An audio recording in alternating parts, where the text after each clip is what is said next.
یا ایھا الذین آمنوا ادخلوا فی السلم کافہ، اے ایمان والو اسلام میں داخل ہونا تو پورے کے پورے ادھورے نہیں۔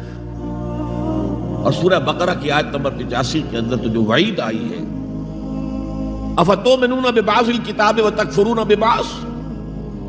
کیا تم ہماری کتاب ہماری شریعت کے کچھ حصے کو مانتے ہو اور کچھ کو رد کرتے ہو؟ تو جو کوئی بھی تم میں سے یہ روش اختیار کریں گے ان کی کوئی سزا اس کے سوا نہیں ہے، کان کھول کر سنیے، ان کی کوئی سزا اس کے سوا نہیں ہے کہ دنیا میں ذلیل و خوار کر دیے جائیں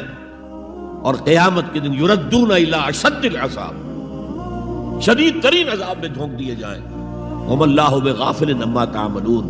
اللہ غافل نہیں ہے، بے خبر نہیں ہے، لا علم نہیں ہے اس سے کہ جو تم کر رہے ہو۔ تم اپنی داڑھیوں کے طول سے اللہ کو دھوکہ نہیں دے سکتے،